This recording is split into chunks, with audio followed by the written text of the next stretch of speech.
Hi everybody and welcome back to my YouTube channel.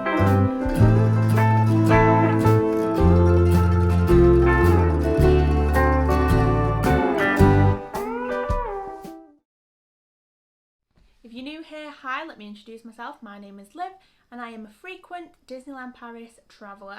I say frequent, just this year we've started going on multiple trips and I've decided to start vlogging these trips and create this little YouTube channel as a little Disneyland Paris space. Today's video is all about travelling to Disney with a toddler. We went to Disneyland Paris in March with our 18-month-old. I'm going to break down everything from the travel to the parks to the hotel to everything that you need to know if you are planning on doing a trip with a toddler to Disneyland Paris. So we are sat, we are ready, we are Disney coffeeed up and ready to chat. So we're going to start off with the flight. This is kind of like a general flight tips and tricks for toddlers anyway, but my biggest tip is bring activities. Doesn't matter what it is, just bring something to keep them entertained. We took these on our trip with us, which were in our pack video. These are just so good. They are mess free, colouring that they can do on the plane and the pens aren't going to get everywhere. Also brought the trusty iPad, popped some Mickey Mouse on this and she sat comfortably on Keelan's knee for most of the flight. If you are able to, book the extra legroom seats. You can't book the extra legroom seats in the middle of the plane, but you can book the ones at the front of the plane, and this was a game changer. We did a flight with her when she was 1 and that was a struggle. It was a 4-hour flight, it was different to this, but I found having the extra leg room and allowing her to get off our knee and wander around a little bit just in front of us. She could sit down on the floor, she could stretch her legs, and I think that made all the difference. And honestly, from now on, if the extra leg room seats aren't expensive, I will be 110% booking the extra leg room seats for any flight that we go on. Definitely invest in a pair of ear defenders.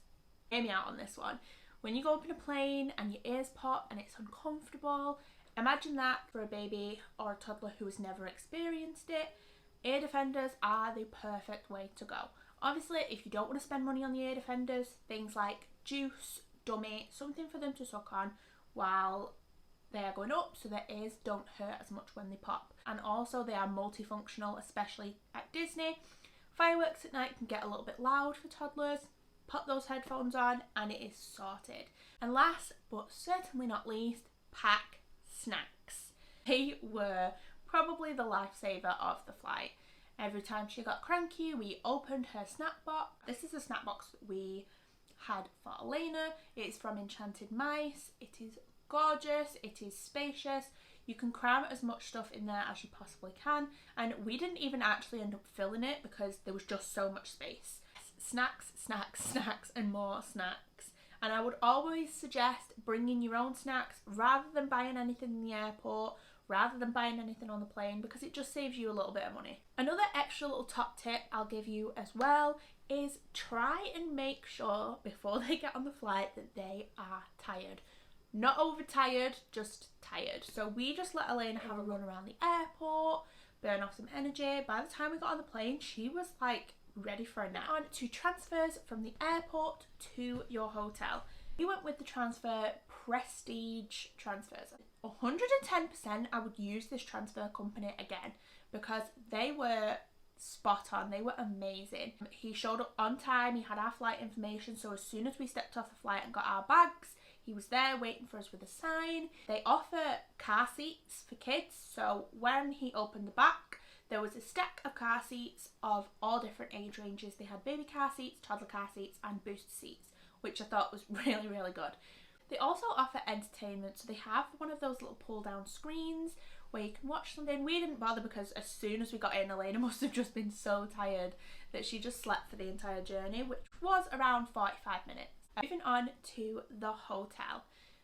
We stayed in the Campanile Val de France, the ex-Carriad, I think it used to be called. The hotel itself was, I believe, very clean, very tidy. They had arcade games, you know, the grabber machines. They had like a whack-a-mole, which Elena actually loved. She didn't actually use it, we didn't bother putting any money in it, but she could just take the thing off and whack it and she was enjoying herself. They also do have a farm, which we only visited once because we just didn't really have time. But it's just a nice little farm. Elena loved seeing the animals. They also do have a mascot. I'll insert a picture here if I can find a picture of it. But whoever was in that mascot was brilliant. He came round to all the kids, took pictures. It was great. It was actually a really nice little thing for the hotel to do. Food wise for the hotel, they have a lot of options, pizzas, burgers. You can eat in their little lounge area or you can eat in the restaurant. Rooms, I think they're a little bit small, but again, you kind of get what you pay for. There was a cot for Elena and that was perfect, and she had enough space to kind of roam around. But yeah, the rooms were fine. This particular hotel also does transfers to and from the parks. So the parks are about 15 minutes away from this hotel, and they offer a transport bus that runs kind of like every 10 minutes, 15 minutes I think. These buses were a nightmare. If you go first thing really early in the morning or in the middle of the day, fabulous, the buses were great. If you want to get to the parks for opening, if you want to get to the hotel after the fireworks or after, I would say about 4:30, 5 o'clock, you will have a nightmare, especially if you have a pram. We found it so difficult to get on the bus with a pram. People were cramming into this bus like sardines. People were elbowing Elena's pram, moving Elena's pram out of the way. There is no queuing system to get on the bus. So even though we'd been sat there first, there was people that were going round the back of us and trying to get in front of us to get on the bus. This is my pet peeve. I really don't understand why people see a queue and then just proceed to ignore the queue, but that was pretty much what was happening, and there was no staff there to there was no cast members, no nothing to try and kind of guide people to not push in. We got the bus all of maybe twice, and then we just decided to get Ubers, which cost €10 every time we got an Uber. And on to rides. Okay, so there is a lot in Disneyland Paris for toddlers to do. There are tons of rides. If you go on the Disneyland Paris app, I'll insert it here and show you, but underneath the rides it tells you if it's like family friendly, if it has height restrictions. Go through the rides that we went on and if I thought they were suitable for Elena, if Elena enjoyed them, just to give you an idea. Started off the trip with Phantom Manor, and I would say for toddlers this one is a Elena did not enjoy it at all. She did for kind of like the first 5 minutes, and then it must have just got too spooky because she just cried. At the beginning it was great. She was waving, laughing, she was happy.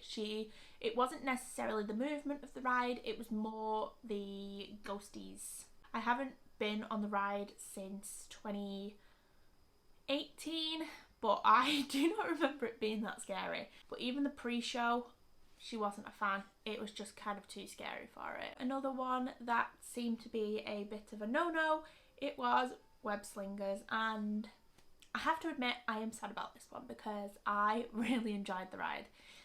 Not just because I won, but it was just too loud. She did not enjoy it. She just kind of clung on to Keelan the whole time. And again, I really do think it was because it was too loud. Next time we go, I probably will take her ear defenders and put those on and just try and see if that helps. A little bit too much chaos for it, a little bit too loud. Like, it was really loud. It was actually hurting my ears. We went on Dumbo. This one was kind of hit and miss. She really enjoyed watching the elephants fly, and as soon as we got on them, she was alright. And then as soon as it started to go up, it was a panic mode. She just clung on to Keelan. She didn't cry. She just kind of looked out and was a little bit... Obviously, she's never ever done anything like that. So it was kind of like the height kind of spooked her a little bit. But I think if we did it again, she would enjoy it. Other rides that come into the same kind of category are the Flying Carpets and Orbitron. Another one that she actually didn't mind was Peter Pan. Is another ride that's just you're in a boat and you go around the scenes of Peter Pan. I will say it was quite like jumpy, like you jolt, but no, she was fine. She looked at everything. She wasn't really too fussed. I would say towards the end she just kind of wanted to get off. Rides that are similar to Peter Pan would be Pinocchio and Snow White. These are both, again, just where you're in a car, you go around and you look at the scenery. I have heard people say that Snow White can be quite spooky, especially the evil forest. So if I were you, biggest piece of advice, if you are worried about any ride, go on YouTube and look up the ride and look up like a POV, watch the POV and then decide if you think that that's going to be an appropriate ride. That's all I did, but I had rode most of these rides. But anything that I wasn't sure of, I just YouTubed, I had a look and thought if that would be appropriate, then yeah, we can go on that. Now, her absolute favourite ride of the whole holiday was Casey Jr. And Casey Jr. is one that I would say 110% is worth waiting for if you have toddlers. This was her favourite ride. She really enjoyed it. It was so much fun for me and Keelan as well to see her face, and you can all squish in together, which was really nice. There are plenty more rides for younger kids to do. We just kind of didn't focus on the rides this time. Sorry, somebody decided to come in for a little bit of a cuddle. Say hi to YouTube. This is Stitch. She just wanted to get in the video. The big ride that we didn't do was the carousel. No, it is a staple in Disneyland to go on the carousel, but I hate things that spin, and honestly it doesn't spin, I mean go round. Didn't even click on to the fact that we hadn't rode it until we check out the Disneyland Paris app. You'll be able to see all the family friendly rides. I like most of the time it is trial and error. There are a few rides that she went on that I thought she would love and she would really enjoy, and she didn't, so that's just kind of the way it rolled. Moving on to shows and parades. So Disneyland Paris offers a range of shows and parades that I think are just perfect for toddlers. I don't think Disneyland Paris has a show that wouldn't be good for kids. We actually only ended up watching one show, which was the Disney Junior Dream Factory, and let me tell you, I could not recommend this more. It was fabulous. I enjoyed it. Elena enjoyed it. I would say this is the perfect show for toddlers. There was things like confetti, there was bubbles that was filled with smoke that when they popped it poofed. It was an amazing show. It was entertaining for Elena. Elena actually sat there pretty much through all of it and watched. They see different characters from different Disney Junior shows such as Minnie and Mickey, Fancy Nancy, Vampirina, and there was also Timon from The Lion Guard. She didn't watch any of these shows with Elena, so she didn't really know who they were. I think she would have enjoyed it a little bit more if she'd have known, but she still really enjoyed it, and every time Mickey and Minnie were on the stage, it was like, and I will say the actors and the dancers in that show were so captivating. She loves stuff like that, so she was so enthralled even from the moment it started. When they started singing, it was great. It's fabulous. It's such a good show. The three other shows that I do know about are Mickey and the Magician, there is Frozen the musical, and there is The Lion King. On to parades. Now, the pinnacle of our holiday has to be Dream and Shine Brighter, and my goodness, this will forever ever hold a special place in our hearts as one of the best, if not the best, Disney show that I have ever watched. Disney parade, Disney show. The expression on her face when she heard that music on Main Street and she saw those dancers coming up the street, she saw Goof, and she had interactions with the characters.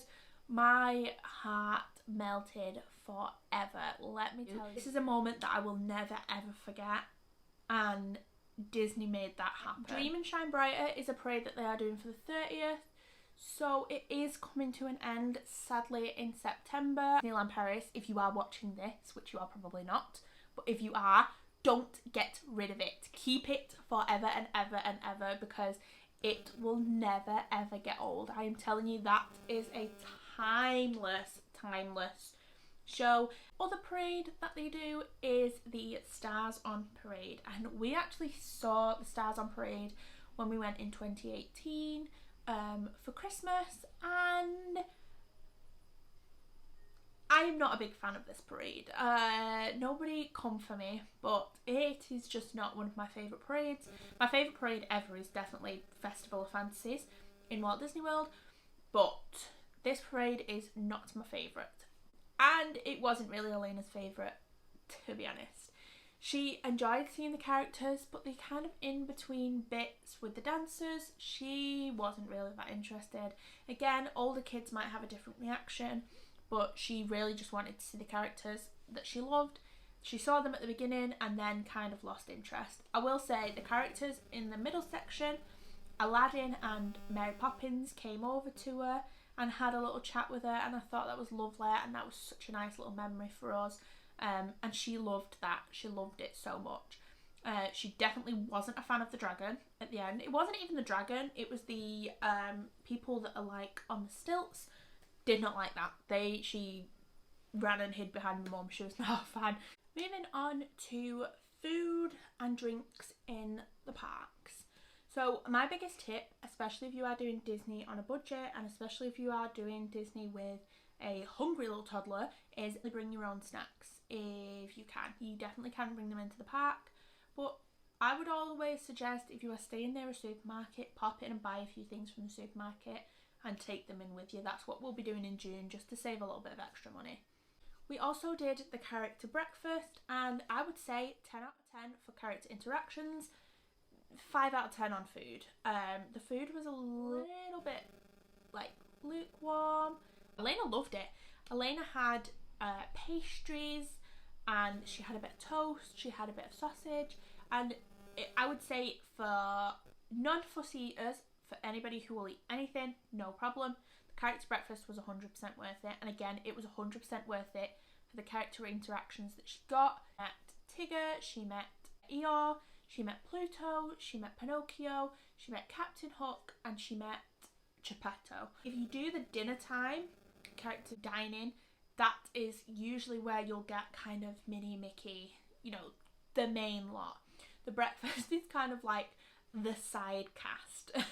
Saying that, it was worth it. Like, the character that she had the best interaction with was actually Pinocchio, and I was shocked about that, but she was giving him kisses on his nose, and she was waving. I loved Tigger. She was waving at Tigger as he was walking over. She was laughing, she was giving him kisses on his nose. And again, it's always kind of like those little interactions that you don't expect that end up being the best ones. Like dinner time, lunchtime.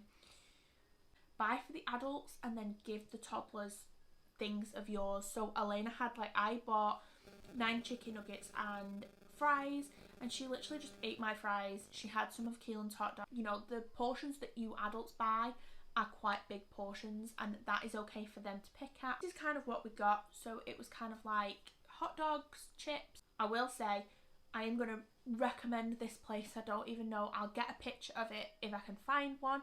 Food wise, the highlight of our holiday was these chips from this van in Walt Disney Studios. It's literally on the side as you walk into Walt Disney Studios. It's on your left there, just in front of the Disney Junior show. Moving on to tea time, and let me tell you, finding somewhere for tea at Disneyland Paris was a challenge. Not in the sense of, you know, them not having anywhere to eat, but anywhere decently priced. Lower priced, you're not going to get, unless you go to McDonald's. But most of the Disney restaurants I find aren't very inclusive for fussy eaters, and sometimes you are paying upwards of like €45. For adults, you know, Elena doesn't pay, but when you are looking at €90 per meal for us, it's kind of just didn't make sense for us. So every night we either went back to the hotel to eat, or we got a McDonald's at Disney Village, because tea time can be a little bit of a struggle if you are a fussy eater. So to finish off the video, I'm going to do 10 big tips for travelling to Disney with a toddler. Tip number 1. Plan everything in advance. Get yourself a Disney planner. This one is from Enchanted Mice, and literally this is our June trip planner, but I will link this down below. This was gifted from Enchanted Mice to plan our June trip, but this has been so helpful already. I wrote everything for our March trip down in a book, and I lost that book. Plan, plan, plan, because when you get into Disney, things get overwhelming, and if you don't have a plan, things will start to get muddled. I found this holiday we were just trying to cram in so much, and I had made a plan and I'd lost the plan. So by the time that we got there, we just had no idea where to start, and I think we missed out on so much simply for the fact that I didn't have a planner with me. Tip number 2, download the Disneyland Paris app. So the Disneyland Paris app helped us so much, especially with figuring out things that we could do with Elena. So before we went, we had a look at all the rides. I saved all of the rides that were appropriate to her, so that when we went, I kind of just went down our list and ticked off things as we went along. You can do this with rides, you can do this with character meets, and you will have a list of everything that is age appropriate for your child. Number 3, and not everybody is going to agree with this, but reins.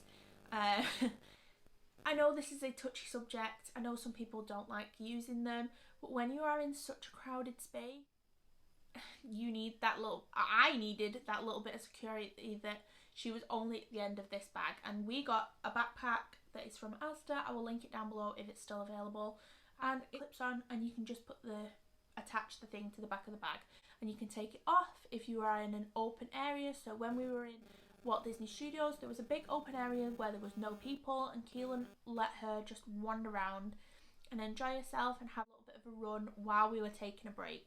But when you are walking, especially down Main Street, especially if you've just finished a parade or a show, that's when I would say you need the little bit of extra security. Tip number 4, okay, if you are trying to budget, do not buy everything that your child picks up. So Elena went in a lot of the shops and I would say found something and picked it up and walked around with it, and every single time I was like, oh my gosh, she needs this, oh my gosh, she needs this. And if I had bought everything that she'd have picked up, I would have spent thousands, because she picked up a lot.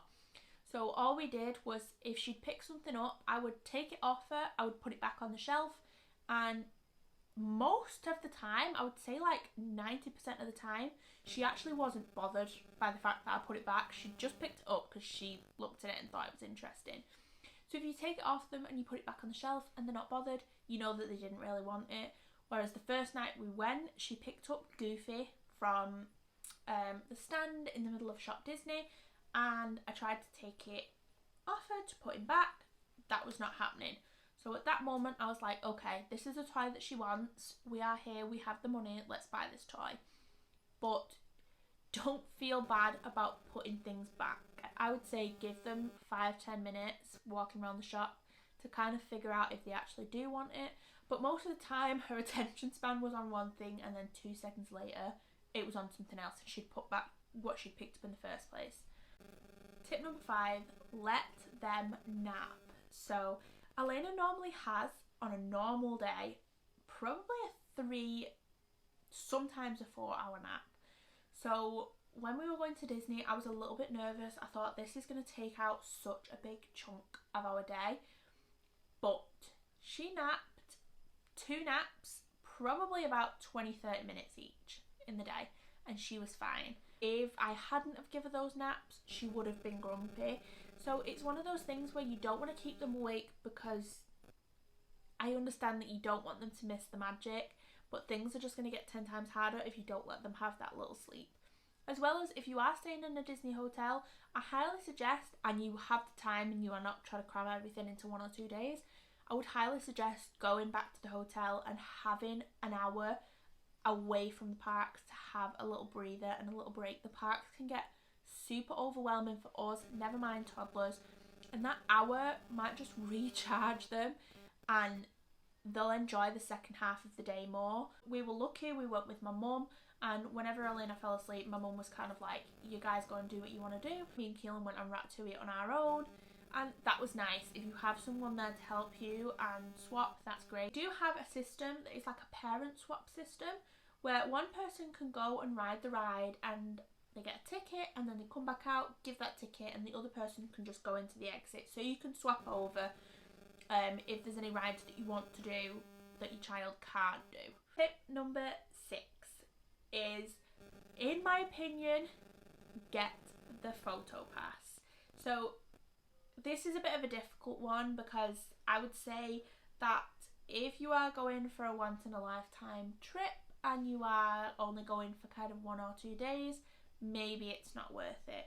But if you are going for a week, if you are going multiple trips, I would say buy the photo pass. So we bought the photo pass for this trip. The way we did it is we got temporary photo passes from every attraction that we did, and then in the end we went to the shop and we had a look at the pictures that were on the temporary photo pass and decided if it was worth buying the photo pass. So if you have an annual pass, these are discounted. I think they are about €70. I want to say if you don't have them, it only costs us, I think, €60, a little bit less than €60. But these photos, I'll insert a couple of the photos here that we got from the photo pass. We could have done more, and there are more photo opportunities that we just didn't take advantage of. But these will stay memories forever, and having these photos, I have to admit, was worth what we paid for it. And again, you get a photo pass, and that you can take on other trips with you. So we will be taking that again in June and just loading all the pictures onto that. Number 7, take a buggy. Even if you have a toddler who is not using a buggy anymore and walks, take one, because Disney is such a long day and it is a lot of walking, and you do not want to be carrying them everywhere when they get tired, because you're tired, you're achy. So bring a buggy. You can hire a buggy when you get to the Disney parks, and again, if you have an annual pass, this is discounted, and if you have the Infinity Pass, the buggies are free. Something that I've seen quite a few people do is just get a cheap one off Marketplace if you don't have one. Get a cheap one that you're not really worried about knocking about. People will sell them for like £10. Tip number 8, meet Mickey. I cannot stress this enough. If you have a Disney loving child, meet Mickey is worth the wait. We again have the priority pass. We didn't have to wait. It was walk-in for us.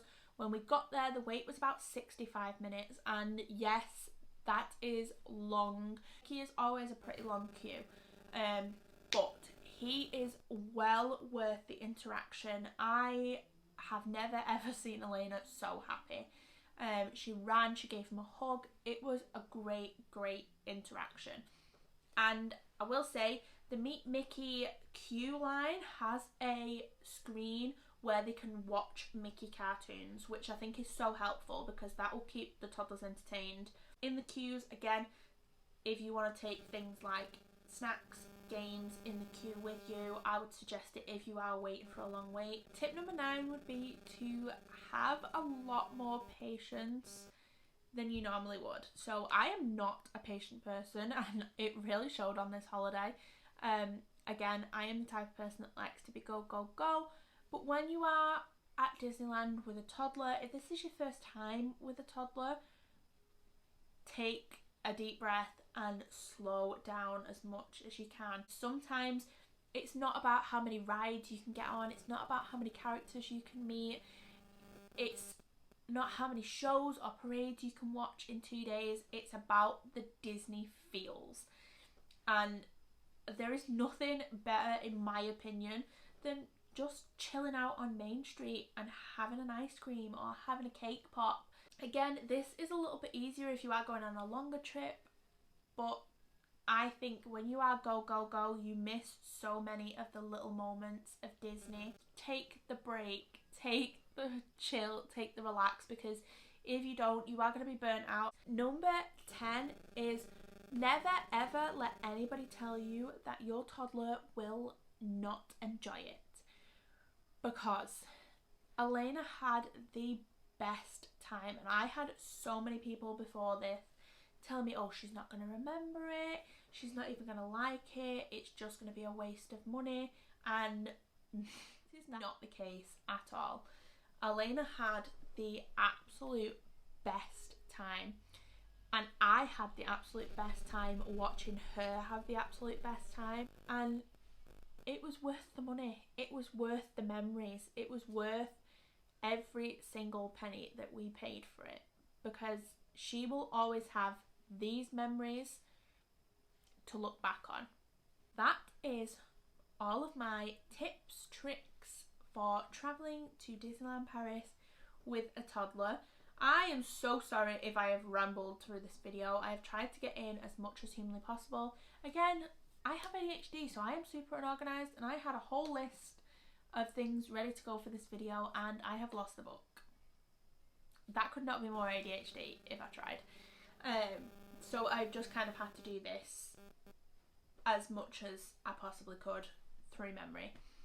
If there are any other questions, please don't hesitate to ask me in the comments. Please don't hesitate to hop over to my other social media accounts and follow me on there and ask me on there. I'm always more than happy to answer DMs and comments as much as I can on my TikTok, so I will leave my socials linked below. But again, if you have any other questions, leave them in the comments below, and thank you so much for watching this video. And if you are traveling to Disneyland Paris soon with your kids, with your toddlers, I hope you have the most magical time. Bye guys.